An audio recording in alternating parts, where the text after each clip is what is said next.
Kennedy's discomfort was immediate.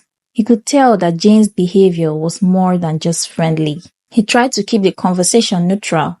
Jane, thank you, but I'm okay just waiting here. Ella shouldn't be long. Jane leaned closer, her eyes lingering on Kennedy. It's such a beautiful evening, don't you think? Ella is so lucky to have someone as thoughtful as you. Kennedy, feeling the situation was becoming increasingly uncomfortable, chose to maintain his distance and engaged in polite but brief conversations. He kept his focus on the beautiful roses and gifts he had brought, hoping they would soon be a pleasant surprise for Ella.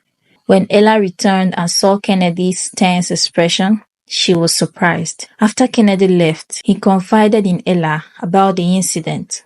Ella, I need to talk to you. Jane made some advances towards me tonight. I feel uneasy about it. Ella was initially incredulous and dismissive. Kennedy, I think you are mistaken. Jane wouldn't do something like that. She's always been a bit awkward, but she's my friend and I trust her. Kennedy tried to explain that he's telling her because he cares about the relationship. He wants her to be aware of what happened. Ella's response was firm. I appreciate you being honest, but Jane is a close friend of mine.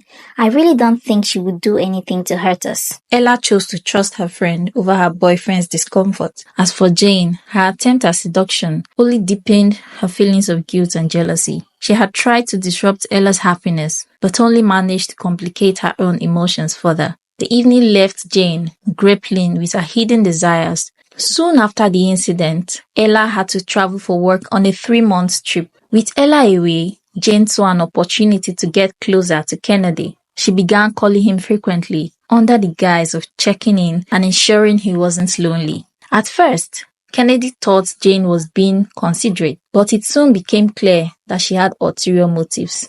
During their conversations, Jane started to share intimate details about Ella, hoping to tarnish her friend's image. She revealed deeply personal secrets, including that Ella had had 10 abortions in the past. Kennedy was shocked and uncomfortable with the information Jane was divulging. He couldn't believe that Ella, whom he trusted and loved, had kept such significant parts of her life hidden from him. Jane's constant attempts to paint Ella in a negative light made him increasingly uneasy. Despite Jane's efforts, Kennedy remained loyal to Ella. He knew these were deeply personal issues that Ella had every right to keep private. Kennedy began to see Jane's true intentions more clearly and grew wary of her manipulative behavior. As the weeks went by, Jane's call became more frequent and insistent. She continued to divulge more of Ella's secrets, hoping to drive a wedge between them. She often professed that she had liked him first, claiming she was a much better match for him than Ella.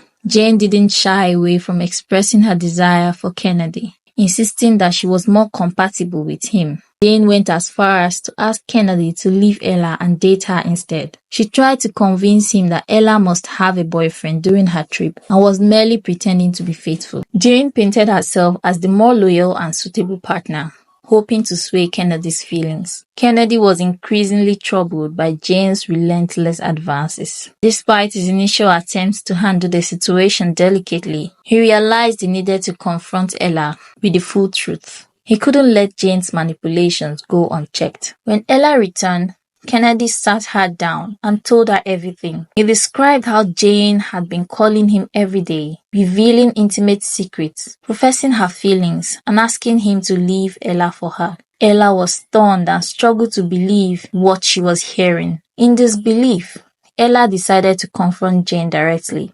Jane completely denied the accusation, turning the situation around by accusing Kennedy of making advances towards her. She claimed that he had been the one asking her out, but she had refused out of loyalty to Ella. Ella was caught in a whirlwind of conflicting stories. Torn between her friend and her boyfriend, she didn't know whom to believe. Jane's denial and counter-accusations left Ella feeling betrayed and confused. Kennedy's genuine concern for their relationship was evident, but Jane's manipulation had sown seeds of doubt. Ella faced a difficult decision, balancing her trust in Kennedy with the long-standing friendship she had with Jane. She needed time to process everything and figure out who was truly being honest with her. Ella, overwhelmed by the conflicting stories and the strain it placed on her relationship, decided to end things with Kennedy. She felt she couldn't trust him, given Jane's denial and her own long-standing friendship with Jane. Heartbroken,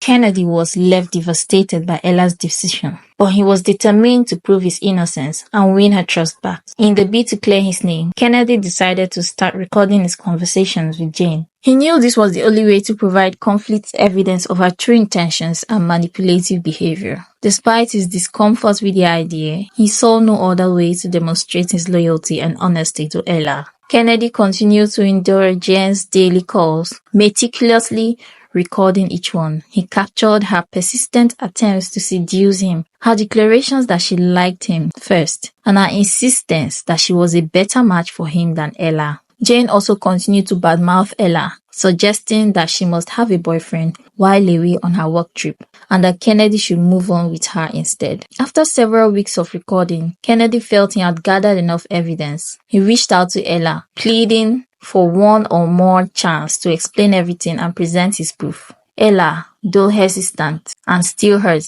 agreed to meet with him. During their meeting, Kennedy played the recordings for Ella, allowed her to hear Jane's true colors firsthand.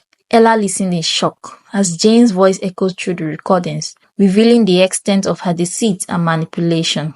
The evidence was undeniable, and Ella realized the grave mistake she had made in ending her relationship with Kennedy. Ella was filled with regret and sorrow for doubting Kennedy and allowing Jane's lies to cloud her judgment. She apologized to Kennedy, acknowledging his efforts to prove his innocence and the pain she must have endured throughout the ordeal. Kennedy, though hurt, accepted her apology, understanding the difficult position she had been in. Ella decided to speak to Jane about the incident and to ask her why she did that to her. And Jane responded, "You've always had it easy in life, right from when we were in school. You've always been the one with the best results. You've always been the one everybody liked. You're so greedy and you're so selfish. And the only thing that I actually needed in my life, only man I ever loved, you took from me." Ella was very surprised and disappointed and heartbroken. With Jane's betrayal now evident, Ella ended her friendship with her,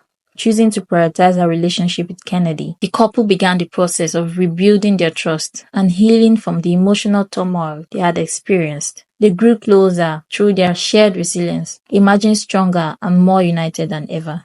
The moral of this story is to be cautious of fake friends, as they may betray your trust and disrupt your relationships while hiding under the facade of loyalty. Please follow for more, like, share, and comment what you learned in the comment section.